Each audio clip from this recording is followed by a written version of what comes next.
ఈరోజు నోటిఫికేషన్ వచ్చేసరికి మనకి శ్యా వర్క్ ఫోర్స్ సొల్యూషన్స్ కంపెనీ నుంచి ఈ యొక్క వేకెన్సీ అనేది రావడం జరిగింది అనమాట. మనకి ఈ యొక్క కంపెనీ అనేది భారతదేశంలోనే ఉంటుంది. సో వర్చువల్ అసిస్టెంట్ గా మిమ్మల్ని అయితే రిక్రూట్ చేసుకోవడం అనేది జరుగుతుంది అనమాట. సో 10 గంటల క్రితమే ఈ యొక్క వేకెన్సీ అనేది కూడా తీయడం జరిగింది. సో 100 కంటే ఎక్కువ మంది దరఖాస్తుదారులు దీనికి అప్లై చేసుకోవడం అనేది కూడా జరుగుతుంది అనమాట. అద్దెదారు ద్వారా ప్రమోట్ చేయబడింది అనేసి చెప్పడం జరుగుతుంది.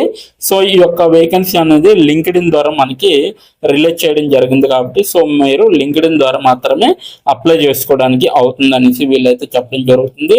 రిమోట్ అనేసి ఇవ్వడం జరిగింది. సో మీరైతే పార్ట్ టైం గా ఇక్కడ వర్క్ అనేది చేసుకోవచ్చు అనేసి కూడా క్లియర్ గా చెప్పడం జరిగింది. సో మీరు ఇంటి దగ్గర ఉండి వర్క్ పార్ట్ టైం గా ఇక్కడ వర్క్ చేసుకోవచ్చు.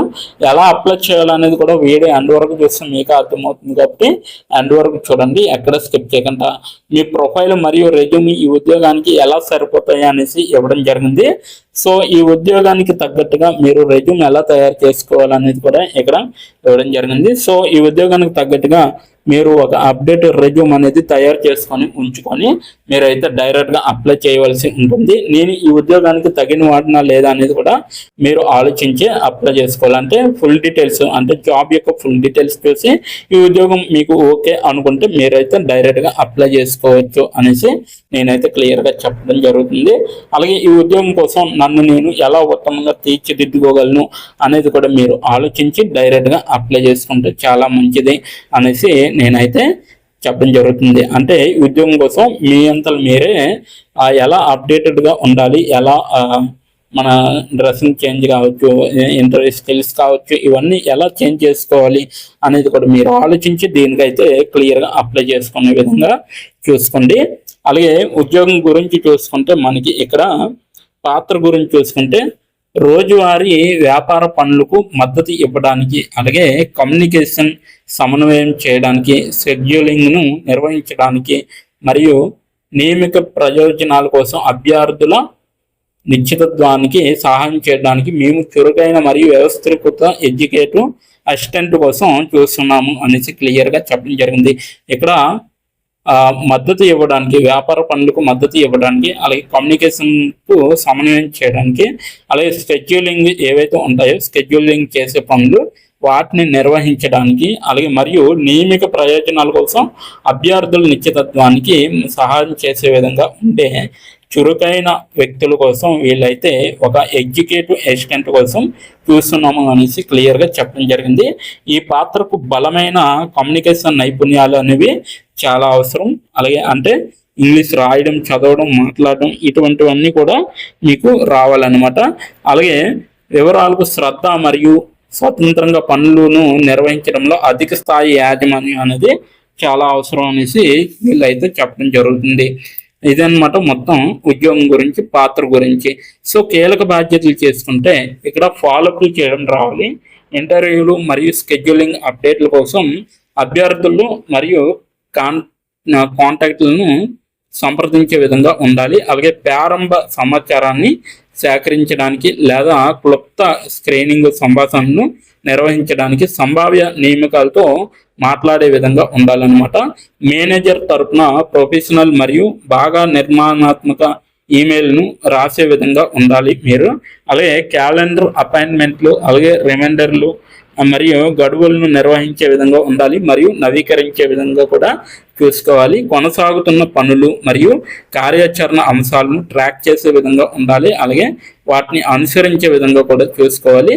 డాక్యుమెంటేషన్, అభ్యర్థి రికార్డులు మరియు సాధారణ స్ప్రెడ్షీట్లను నిర్వహించడంలో సహాయం చేసే విధంగా ఉండాలి. అలాగే ఉద్యోగ ప్రకటనలు మరియు ప్రాథమిక నియమిక సమన్వయంతో సహాయం చేసే విధంగా కూడా చూడాలన్నమాట. అలాగే మేనేజర్ తరపున సాధారణ కమ్యూనికేషన్లకు సంప్రదింపు కేంద్రంగా ఉండే విధంగా ఉండాలన్నమాట. సో ఇది మొత్తం అంతా కూడా మనకి నోటిఫికేషన్ యొక్క పూర్తి వివరాలు. ఈ యొక్క నోటిఫికేషన్కి మీరు అప్లై చేయాలనుకుంటే నేను కింద నా డిస్క్రిప్షన్ బాక్స్లో లింక్ అనేది ప్రొవైడ్ చేయడం జరిగింది. అక్కడికి వెళ్ళి మీరైతే డైరెక్ట్గా అప్లై చేసుకోవచ్చు. ఇప్పుడు ఎలా అప్లై చేయాలో మనం క్లియర్గా తెలుసుకుందాం కాబట్టి ఎక్కడా స్కిప్ చేయకుండా ఎండ్ వరకు చూడండి ఈ యొక్క వీడియోని. ఇప్పుడు ఎలా అప్లై చేయాలో మనం తెలుసుకుందాం. డిస్క్రిప్షన్ బాక్స్లో ఇచ్చిన లింక్ మీరు ఓపెన్ చేయగానే మీకు ఈ విధంగా నోటిఫికేషన్ అనేది ఓపెన్ అవుతుంది. ఇక్కడ మీరు ఈజీ అప్లై పైన క్లిక్ చేస్తే మనకి నెక్స్ట్ పేజీ అనేది ఓపెన్ అవుతుంది. ఇక్కడ నెక్స్ట్ పేజీలో అప్లై టు అని ఉంది కదా, అక్కడ దాని పక్కన కంపెనీ నేమ్ అనేది రావడం జరుగుతుంది. ఏ కంపెనీకి అయితే అప్లై చేస్తున్నారో ఆ యొక్క కంపెనీ నేమ్ అనేది రావడం జరుగుతుంది. దాని తర్వాత మీరు మీ యొక్క ఈమెయిల్ ఐడితో లింక్డ్ఇన్లో లాగిన్ అయ్యి ఉండాలి. అలా అయ్యి ఉంటే మీకు ఈమెయిల్ ఐడి కూడా కనబడుతుంది. ఫోన్ కంట్రీ కోడ్ అనేది కూడా కనబడుతుంది. అక్కడ మీ యొక్క ఫోన్ కంట్రీ కోడ్ని మీరు ఎంటర్ చేయాలి. మనది ఇండియా కాబట్టి +91 అని ఉంటుంది. మొబైల్ ఫోన్ నెంబర్ ఉంది కదా, అక్కడ కూడా మీ యొక్క పర్మనెంట్ మొబైల్ నెంబర్ అనేది ఇవ్వాలి. తర్వాత మీరు నెక్స్ట్ అనే ఆప్షన్ పైన క్లిక్ చేయాలి. నెక్స్ట్ పేజీకి తీసుకువెళ్తుంది. ఇక్కడ మీరు మీ యొక్క రెజ్యూమ్ అనేది అప్లోడ్ చేయాలి. డాక్యుమెంట్లో కానీ పీడిఎఫ్లో కానీ రెజ్యూమ్ని అప్లోడ్ చేయాలి. మినిమం రెజ్యూమ్ అనేది 2 MBలో ఉండాలి. అప్లోడ్ చేశాక నెక్స్ట్ అనే ఆప్షన్ పైన క్లిక్ చేయాలి. మనల్ని జాబ్కి కావలసిన కొన్ని క్వశ్చన్స్ అడగడం జరుగుతుంది. అవి ఏంటంటే ఇప్పుడు చూడండి, మీరు how many years of work experience అని అడుగుతుంది. ఎక్స్పీరియన్స్ లేకపోతే నో ఎక్స్పీరియన్స్ అనేది మీరు మెన్షన్ చేయాలి. ఎస్ ఆర్ నో అనేది. అది కూడా ఎటువంటి ఎక్స్పీరియన్స్ అవసరం లేదు అని అప్లికేషన్లో మెన్షన్ చేస్తే అప్పుడు మీరు నో ఎక్స్పీరియన్స్ అని టైప్ చేయాలి. ఎక్స్పీరియన్స్ ఉన్నవాళ్ళు కంపెనీ నేము, ఏ కేటగిరీలో వర్క్ చేశారు, కేటగిరీ నేమ్ అనేది ఇవ్వాలి. కంపెనీలో ఎప్పుడైతే జాయిన్ అయ్యారో స్టార్ట్ డేట్ అనేది ఇవ్వాలి. మీరు ఎప్పుడు మానివేశారో అంటే ఆ కంపెనీ నుంచి మీరు ఎప్పుడు లీవ్ అయ్యారో ఎండ్ డేట్ కూడా మీరు ఇవ్వాలి. CTC total package of year అంటే మీకు పర్ ఇయర్కి ఎంత ప్యాకేజ్ వచ్చిందనేది కూడా మీరు మెన్షన్ చేయాలి. ఎక్స్పీరియన్స్ లేని వాళ్ళు company name, starting date, end date, CTC ఇవేమీ ఇవ్వక్కర్లేదన్నమాట. నెక్స్ట్ వన్ చూసుకుంటే what is your level of proficiency in English అంటే మీకు ఇంగ్లీష్లో ఎంత ప్రావీణ్యం ఉందో వీళ్ళైతే అడగడం జరుగుతుంది.